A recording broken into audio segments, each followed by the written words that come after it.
Welcome to స్ఫూర్తి info Telugu. ఈరోజు POLYCET ప్రిపరేషన్లో భాగంగా ఫిజికల్ సైన్స్ పేపర్ను డీటెయిల్డ్ ఎక్స్ప్లెనేషన్ తోటి ఆన్సర్లు ఇవ్వడం జరుగుతుంది. ఇక్కడ ఈ పాలిసెట్ ప్రిపరేషన్ చాలా ముఖ్యమైనది. ఎందుకంటే ఈసారి పాలిసెట్లో వచ్చినటువంటి ర్యాంక్ ఆధారంగానే ఐఐటి బాసర లోపల ఇంటిగ్రేటెడ్ బీటెక్ కోర్సు లోపల సీట్లు నింపబోతున్నారు. దాంతోపాటు diploma in agriculture, fisheries, Animal husbandry మరియు పాలిటెక్నిక్ కాలేజ్ లోపల ఉండేటటువంటి ఇంజనీరింగ్ మరియు నాన్ ఇంజనీరింగ్ బ్రాంచుల లోపల కూడా సీట్లను నింపబోతున్నటువంటి విషయం తెలిసిందే. ఇంత ముఖ్యమైనటువంటి ఈ పరీక్ష యొక్క ప్రిపరేషన్ చాలా బాగుండాలి. దానిలో భాగంగానే ఈ పేపర్లను మీకు వరుసగా ఇస్తున్నాము. మీరు ఎంత ప్రాక్టీస్ చేస్తే మీ ర్యాంక్ అంత మంచిగా ఉంటుంది. ఇంకొక ముఖ్య విషయం, ఎవరైతే స్ఫూర్తి ఇన్ఫో తెలుగును మొట్టమొదటిసారి చూస్తున్నారో మాదొక చిన్న రిక్వెస్ట్, ఇది సబ్స్క్రైబ్ చేసుకోండి. పక్కనే ఉండేటటువంటి బెల్ ఐకాన్ను నొక్కి ఆల్ సెలెక్ట్ చేసినట్లయితే మా నుంచి వచ్చేటటువంటి వీడియోల యొక్క నోటిఫికేషన్ మొట్టమొదట మీకే చేరుతుంది. దాంతోపాటు లైక్ చేయండి, షేర్ చేయండి. ఇంకా విషయంలోకి వచ్చేద్దాం. ఈరోజు ఫిజికల్ సైన్స్ పేపర్ లోపల క్వశ్చన్స్ ఏ విధంగా వస్తున్నాయి, వాటిని ఏ విధంగా సాల్వ్ చేయాలని డీటెయిల్డ్గా చూద్దాం. ఫస్ట్ క్వశ్చన్, 61వ ప్రశ్న. The distance between the pole and focal point of a concave mirror is 15 cm. The radius of curvature. ఇక్కడ మనకు ఫోకల్ లెంత్ ఇచ్చిండు. ఫోకల్ లెంత్ ఎఫ్ ఎంత ఇచ్చిండు? F is equal to 15 centimetres ఇచ్చిండు. మనకు రేడియస్ ఆఫ్ కర్వేచర్ కనుక్కోమంటున్నాడు, వక్రత వ్యాసార్థం కనుక్కోమంటున్నాడు. Are is equal సూత్రం ఏముంటుంది? Are is equal to 2F, అంటే 2 × 15 అంటే 30 సెంటీమీటర్లు. 30 సెంటీమీటర్లు ఎక్కడ ఉంది? ఇది మనకు థర్డ్ ఆన్సర్, అంటే ఇది థర్డ్ ఆన్సర్ అనేది సరి అయినది.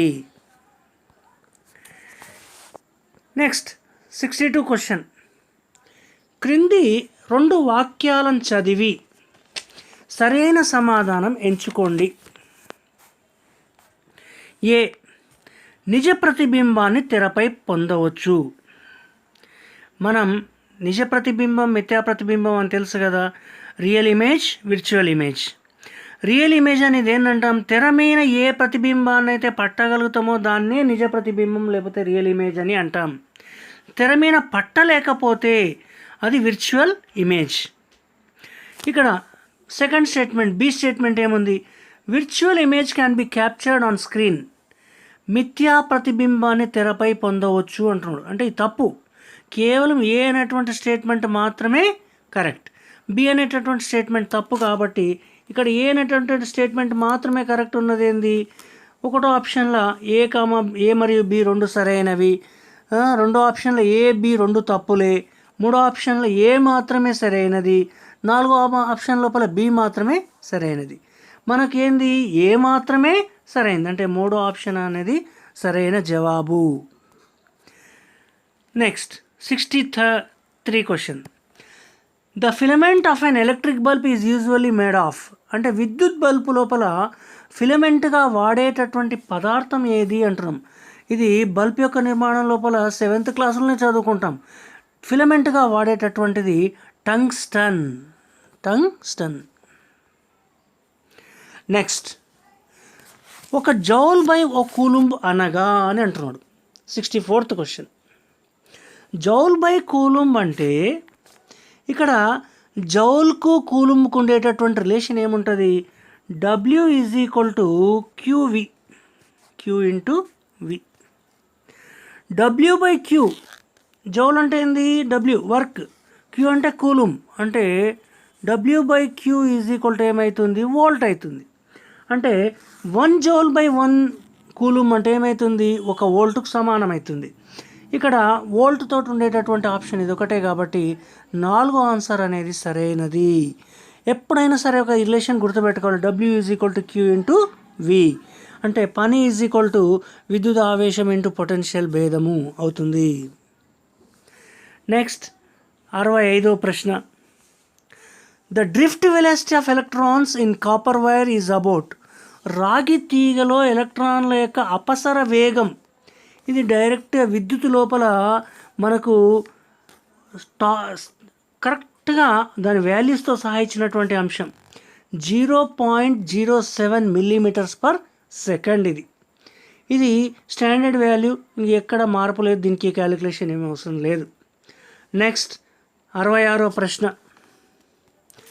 ఒక్కొక్కటి 3 ఓంలు విలువ గల 3 నిరోధాలను సమాంతరంగా సంధానం చేశారు. వాటి యొక్క ఫలిత నిరోధం ఎంత?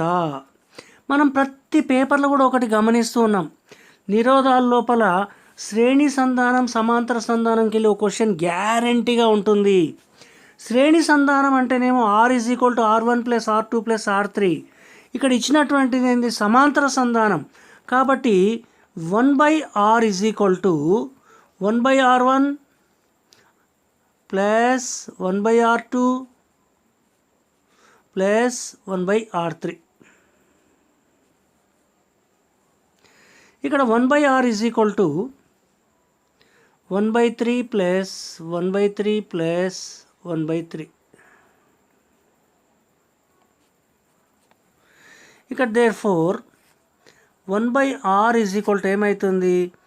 3 అయితే 1 + 1 + 1, 3/3 అంటే ఏమవుతుంది? 1 అవుతుంది. అంటే 1 ఓం. 3 ఓంల నిరోధం ఉండేటటువంటి 3 నిరోధాలను సమాంతరంగా కలిపినప్పుడు ఫలిత నిరోధం ఎంత అవుతుందంటే 1 ఓం. అంటే రెండో ఆప్షన్ అనేది సరి అయిన జవాబు అవుతుంది. ఇక్కడ నిరోధాలకు సంబంధించి శ్రేణి సంధానం, సమాంతర సంధానం యొక్క సూత్రాలను బాగా చూసుకోవాలి. నెక్స్ట్, క్రింది వాటిలో స్థిర ఉష్ణోగ్రత వద్ద పొటెన్షియల్ తేడా మరియు విద్యుత్ ప్రవాహాల నిష్పత్తి స్థిరంగా లేనిది ఏది అంటున్నాడు. ఇక్కడ స్థిర ఉష్ణోగ్రత వద్ద పొటెన్షియల్ తేడా మరియు విద్యుత్ ప్రవాహాల నిష్పత్తి గురించి తెలిపేటటువంటి నియమం ఏది? ఓం నియమం, ఓమ్స్ లా అంటాం. ఓమ్స్ లా ఏం చెప్తుంది? స్థిర ఉష్ణోగ్రత వద్ద ఒక వాహకం గుండా ప్రవహించే విద్యుత్ ప్రవాహం అనేది దాని కొనల మధ్య ఉండేటటువంటి పొటెన్షియల్ తేడాకు అనులోమానుపాతంలో ఉంటుంది. అంటే at constant temperature V is proportional to I అని చెప్తాం. దీన్ని V = IR అని రాస్తాం. ఇవన్నీ కూడా ఓం నియమాన్ని పాటించేవేవి, లోహాలన్నీ కూడా ఓం నియమాన్ని పాటిస్తాయి. అదే సెమీ కండక్టర్లు, ఎలక్ట్రానిక్ డివైసెస్ పాటించవు. ఐరన్ లోహం, కాపర్ లోహం, లైట్ ఎమిటింగ్ డయోడ్ లోహము కాదు, అల్యూమినియం లోహం. ఇవన్నీ 3 లోహాలే, ఇదొక్కటి కాదు. కాబట్టి LED లైట్ ఎమిటింగ్ డయోడ్ అనేది ఓం నియమాన్ని పాటించదు. కాబట్టి మన ఆన్సర్ 67కి answer 3, light emitting diode. Next 68వ ప్రశ్న. 200 ఓంల నిరోధం కలిగిన విద్యుత్ బల్బును 10 వోల్ట్ల బ్యాటరీకి కలిపారు. అది వినియోగించుకునే విద్యుత్ సామర్థ్యం ఎంత అంటున్నాడు. సామర్థ్యం, power. A bulb of resistance 200 ohms is connected to 10 volts battery. The power consumption is. సూత్రం ఏముంది పవర్కు? P =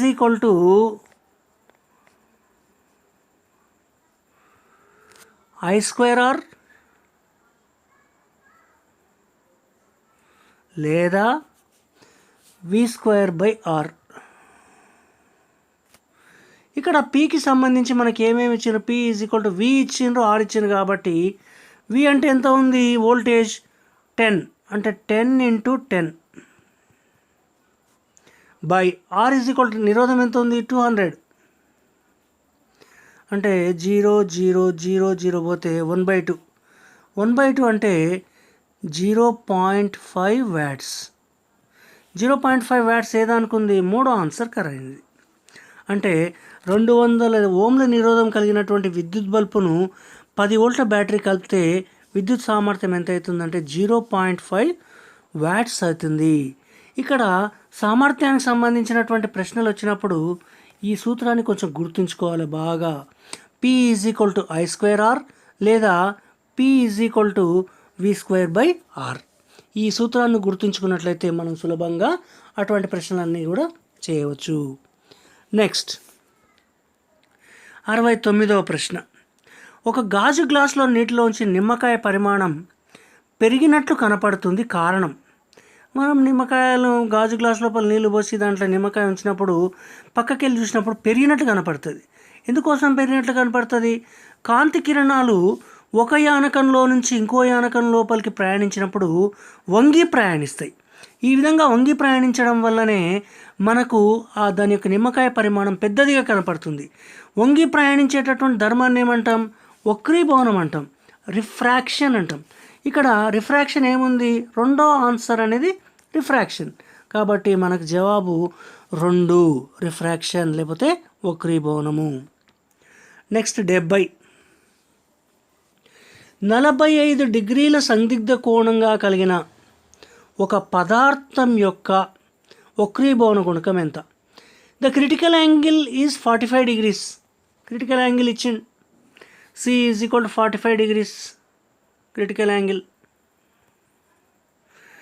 Then refractive index of the material. ఇక్కడ క్రిటికల్ యాంగిల్కి రిఫ్రాక్టివ్ ఇండెక్స్కి ఉండేటటువంటి రిలేషన్ ఏంది? ఇది విలోమానుపాతంలో ఉంటుంది. Mu is equal to 1/sin c అంటే is equal to 1/sin 45 degrees. sin 45 degrees అంటే అర్థమైంది 1/sin 45 ఎంత?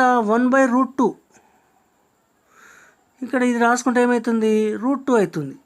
√2 విలువ ఎంత? 1.414. √2 యొక్క విలువ ఎంత? 1.414. ఇక్కడ మన ఆన్సర్ లోపల 1.414 ఎక్కడ ఉంది? ఒకటో ఆప్షన్, రెండో ఆప్షన్, నాలుగో ఆప్షన్లో 1.414 ఉంది.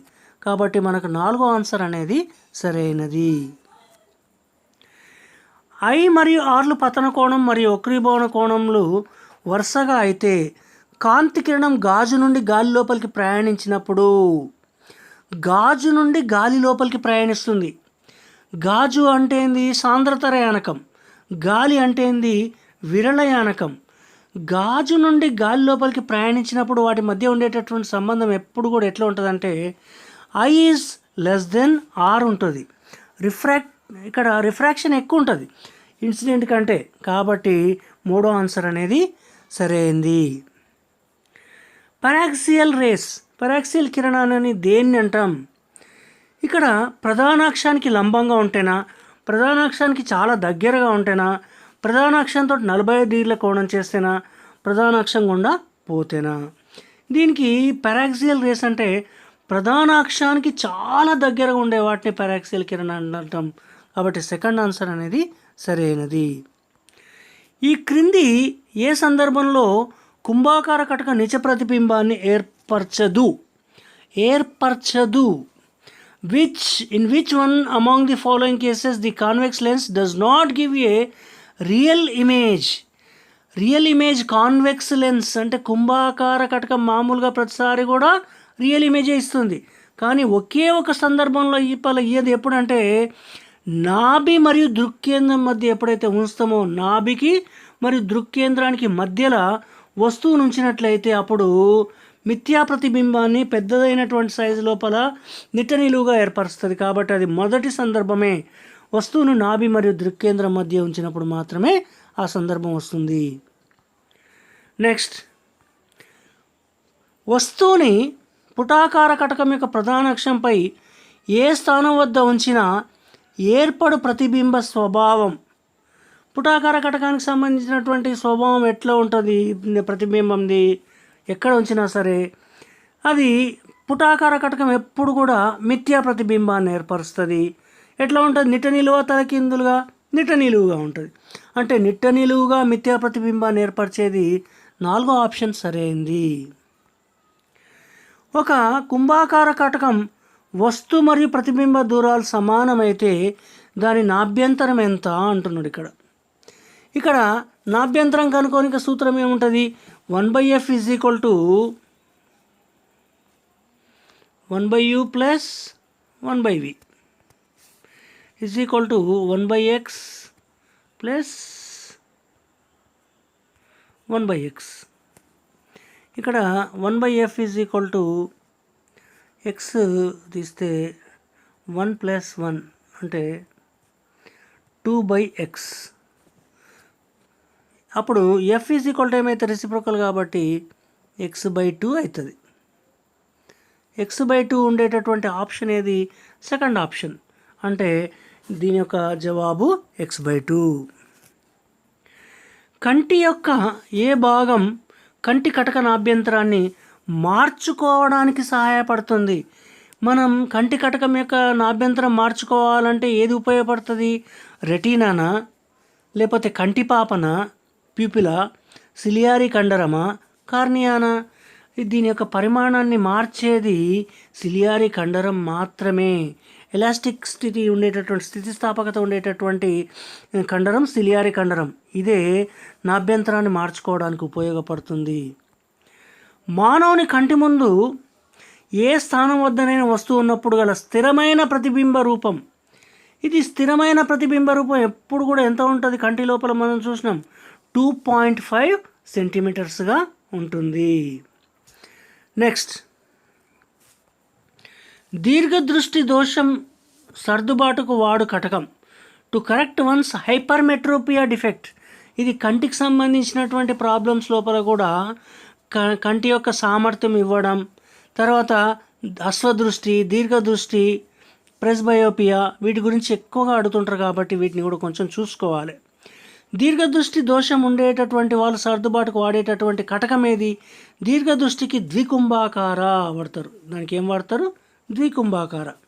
ఇది పుటాకారం ఇక్కడ, ద్విపుటాకారం ఎక్కడ వాడతాం? అశ్వదృష్టి లోపల వాడతాం. అది గుర్తుపెట్టుకోవాలి బాగా. ఎక్కువగా ఈ రెండింటి మధ్యనే అడుగుతుంటారు. నెక్స్ట్ 79. ఈ క్రింది 2 వాక్యాలను చదివి సరైన సమాధానం ఎంచుకోండి అంటున్నాడు. ఇక్కడ ఎరుపు రంగు కాంతి యొక్క వక్రీభవన గుణకం తక్కువ. ఇక్కడ వక్రీభవన గుణకం మనకు ఎరుపు రంగుకు సంబంధించి తరంగదైర్ఘ్యానికి వక్రీభవన గుణకానికి ఎటువంటి సంబంధం ఉంటుంది? Mu is inversely proportional to lambda అంటాం. అంటే తరంగదైర్ఘ్యం పెరిగే కొద్దీ వక్రీభవన గుణకం తగ్గుతుంది. అన్ని కాంతి కిరణాల లోపల అన్నిటికంటే ఎక్కువ తరంగదైర్ఘ్యం ఏదానికి ఉంటుంది? ఎరుపు రంగుకు ఉంటుంది. కాబట్టి దాని యొక్క వక్రీభవన గుణకం కూడా తక్కువ. అంటే ఇది సరైనది, మొదటిది. ఎరుపు రంగు కాంతి యొక్క విచలనం తక్కువ. డీవియేషన్ అనేది ఎరుపు రంగుకు చాలా తక్కువ ఉంటుంది. ఈ 2-3 లక్షణాల వల్లనే, అంటే దీని యొక్క వక్రీభవన గుణకం తక్కువ ఉండడం, విచలనం తక్కువగా ఉండడం, తర్వాత దీని యొక్క వేవ్ లెంత్ ఎక్కువగా ఉండడం, ఈ కారణాల చేతనే డేంజర్ గుర్తుగా ఎక్కువగా ఎరుపు రంగును వాడతారు ఎప్పుడైనా. ఇక్కడ ఈ 2 కూడా సరైనవే. ఏ, బి 2 సరైనవే ఉండేటటువంటి జవాబు ఏది? మొదటిది. ఏ, బి 2 కూడా సరైనవే. అంటే 79వ ప్రశ్నకు సరైన జవాబు ఫస్ట్. నెక్స్ట్ 80. కాంతి పరిక్షేపణకు సంబంధించినటువంటి ప్రక్రియ ఏది? 2 యానకాలను వేర్చేయి తలం వద్ద కాంతి కిరణం వంగడం. కాంతి కిరణాలు ఒక యానకంలోంచి ఇంకో యానకం లోపలికి పోయినప్పుడు కాంతి కిరణం వంగడాన్ని ఏమంటాం? వక్రీభవనం అంటాం, రిఫ్రాక్షన్. కాబట్టి అది కాదు. విడిపోవడం కాదు. కేంద్రీకృతం కావడం కాదు. శోషించుకున్న కాంతిని తిరిగి కొంత భాగం ఉద్గారం చేయడం, స్కాటరింగ్ ఆఫ్ లైట్. దీన్ని సర్ సివి రామన్ గారు కనుక్కున్నారు. ఈ ప్రక్రియను కనుక్కోవడం వల్లనే వారికి నోబెల్ బహుమతి కూడా లభించింది. కాంతి పరిక్షేపణం అంటే శోషించుకున్నటువంటి కాంతిని తిరిగి కొంత భాగం ఉద్గారం చేయడం. రీఎమిషన్ ఆఫ్ అబ్జార్బ్డ్ లైట్. అంటే మనకు 4th ఆన్సర్ అనేది సరైనది. నెక్స్ట్ 81. ఫారడే నియమం ప్రకారంగా ఒక వలయంలో ఏర్పడు ప్రేరిత విద్యుచ్చాలక బలం దేనికి సమానం? Induced EMF, induced electromagnetic force అనేది దేని మీద ఆధారపడుతుంది? అయస్కాంత వలయం లోపల. అంటే అయస్కాంత అభివాహం మీదనా, అయస్కాంత అభివాహంలో మార్పు మీదనా, అయస్కాంత అభివాహంలో మార్పు రేటు మీదనా, తీగ చుట్ట యొక్క మధ్య ఛేద వైశాల్యమా? అంటే అయస్కాంత అభివాహంలో మార్పు రేటు మీద, rate of change of magnetic flux మీద డిపెండ్ అవుతుంది. అంటే 3వ ఆన్సర్ సరైనది. నెక్స్ట్ 82. 82వ ప్రశ్న. బి అయస్కాంత అభివాహ సాంద్రత ఏ తలం యొక్క వైశాల్యం అయితే అయస్కాంత అభివాహం ఏమవుతుంది అంటున్నాడు. అయస్కాంత అభివాహం ఏమవుతుంది? ఏబి అవుతుంది. వాటి యొక్క లబ్ధానికి సమానమవుతుంది. కాబట్టి ఫస్ట్ ఆన్సరే సరైనది. నెక్స్ట్ 83వ ప్రశ్నకు 0.5t ప్రేరణ గల అయస్కాంత క్షేత్రానికి లంబంగా 10 మీటర్లు పర్ సెకండ్ వడితో ఒక వాహకం కదులుతున్నప్పుడు ఏర్పడే ప్రేరిత విద్యుత్ 5 వోల్ట్లు అయితే ఆ వాహకం యొక్క పొడవు ఎంత అంటున్నాడు. ఇక్కడ ప్రేరిత విద్యుత్కు అయస్కాంత క్షేత్రానికి తర్వాత వడికి ఉండేటటువంటి సంబంధాన్ని తీసుకున్నట్లయితే ప్రేరిత విద్యుత్ E is equal to BLV. మనకు పొడవు కావాలి కాబట్టి L is equal to E/BV. ఈ ఎంత ఉంది మనకు? 5 వోల్ట్లు. 5/B అంటే ఎంత ఉంది? 0.5 ఇంటూ ఇది వి ఎంత ఉంది? వోల్టేజ్ ఎంత ఉంది మనకు? 10 మీటర్లు వెలాసిటీ ఈజ్ ఈక్వల్ టు ఎంత ఉందంటే 10. ఇక్కడ ఈ పాయింట్ తీసేయాలంటే పైన ఇంటూ 10 చేయాలి కాబట్టి 10 10 5 5 క్యాన్సిల్ అయిపోతే is equal to 1 metre. 1 metre అనేది ఏది? ఇది మన జవాబు 4వ ఆప్షన్. అంటే ఈ ఈజ్ ఈక్వల్ టు బిఎల్వి అనేటటువంటి సూత్రం ఆధారంగా మనం కనుక్కోవడానికి ఈజీగా ఉంటుంది. మెత్తటి ఇనుముతో తయారు చేసిన ఓ స్తూపాకారపు దిమ్మెకు రాగి తీగను చుట్టినారు. దానిపై ఒక లోహప్రింగును అమర్చి ఏకముఖ విద్యుత్తును ప్రసరింపచేసినప్పుడు ఇక్కడ ఆల్టర్నేటివ్ కరెంటును ప్రసరింపజేసినప్పుడు ఏమవుతుంది? లెవిటేషన్ వస్తుంది. లెవిటేషన్ వచ్చి లోహప్రింగు పైకి తేలి మళ్ళీ కిందికి పడిపోతుంది. ఎందుకంటే ఏసీ కరెంట్ లోపల దిశలు మారడం వల్ల అది జరుగుతుంది. ఇక్కడ దీనికి సరైనటువంటి జవాబు 2వది. లోహప్రింగు పైకి తేలి వెంటనే కిందికి పడిపోతుంది. నెక్స్ట్ బి ప్రేరణ గల అయస్కాంత క్షేత్రంలో క్యూ విద్యుత్ ఆవేశం వి వేగంతో కదులుతున్నది. క్యూపై పనిచేసే అయస్కాంత బలం క్యూవిబి అయితే ఇక్కడ బలం ఇచ్చేషన్ అయితే క్యూ గమనం బికి సమాంతరంగా ఉంది. తప్పు. అదేవిధంగా క్యూ గమనం బికి లంబంగా ఉంటుంది, అంటే 90 డిగ్రీలు ఉంటుంది. కాబట్టి ఇది సరైనటువంటి సమాధానం. ఎందుకంటే క్యూవిబి సైన్ టీటా అంటాం. సైన్ 90 ఈజ్ ఈక్వల్ టు 1 కాబట్టి క్యూవిబి అవుతుంది. కాబట్టి క్యూ గమనం అనేది బికి లంబంగానే ఉంటుంది. నెక్స్ట్ 86వ ప్రశ్న. క్రింది వాటిలో సాంద్రీకరణకు ఉదాహరణ which among the following is an example for condensation. Condensation అంటే ఇది ఫార్మేషన్ ఆఫ్ ది డ్యూ. నీరు మంచిగా కారడం, తడి బట్టలు పొడి కావడం, నీరు ఆవిరిగా మారడం ఇవన్నీ కావు. కేవలం తుషారం ఏర్పడమే సాంద్రీకరణకు మనం ఉదాహరణగా చెప్పుకోవచ్చు. Next 127 degrees centigrade plus 400 kelvin plus X is equal to 1000 kelvin అయితే ఎక్స్ విలువ ఎంత అంటున్నాడు. ఆన్సర్లు అన్నీ కూడా కెల్విన్లే ఉన్నాయి. అంటే ఇక్కడ 127 మనం ఏమిట్లకు మార్చుకోవాలి? 127ను కెల్విన్లకు మార్చుకోవాలి. 127 ప్లస్ 273 127 ప్లస్ 273 అంటే ఏమవుతుంది? 400 కెల్విన్ అవుతుంది. అంటే ఇక్కడ 400 plus 400 plus X is equal 1000. అప్పుడు ఎక్స్ ఈజ్ ఈక్వల్ టు ఏమవుతుంది? 800 మైనస్ 1000 అంటే 200. అంటే 200 కెల్విన్ అవుతుంది. అంటే ఫస్ట్ ఆన్సరే సరైనది. ఈ క్రింది వాటిలో మంచు కన్నా ఎక్కువ విశిష్టోష్ణం కలిగినటువంటి పదార్థం ఏది? మంచు కంటే ఎక్కువ విశిష్టోష్ణం మామూలుగా నీరు, గాజు, పాదరసం, రాగి అంటున్నాం. ఇక్కడ నీటి యొక్క విశిష్టోష్ణం ఎంత ఉంటుంది? 1 ఉంటుంది. అదేవిధంగా గాజుకి ఎంత ఉంటుంది? 0.2 ఉంటుంది.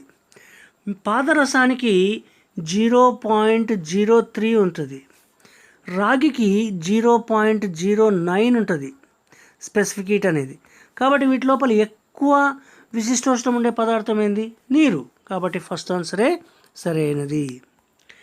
ప్రతిబింబాన్ని చూసుటకు పండ్ల డాక్టర్ కింది వాటిలో దేన్ని వాడతారు? డెంటిస్ట్స్ ఏ దాన్ని వాడతారు?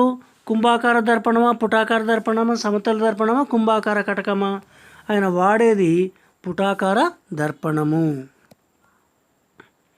యు మరియు వీలు ఓ గోళాకార దర్పణం యొక్క వస్తు ప్రతిబింబ దూరాలు వరుసగా అయితే దాని ఆవర్తనం మ్యాగ్నిఫికేషన్ అంటే ఏముంది? m -v/u అంటాం. అంటే మైనస్ ప్రతిబింబ పరిమాణం బై వస్తు పరిమాణము. అంటే ఇక్కడ -v/u ఉండేటటువంటి ఆన్సర్ ఏది? ఇక్కడ 90వ ప్రశ్నకు 4వది. అంటే ఇది మనకు సరైనటువంటి జవాబు. నెక్స్ట్ వీడియో కెమిస్ట్రీ పార్ట్ ఉంటుంది. ఇది కూడా డీటెయిల్డ్ ఎక్స్ప్లెనేషన్ విత్ ఆన్సర్స్ ఉంటుంది. తప్పక చూడండి. Thank you for watching. Bye.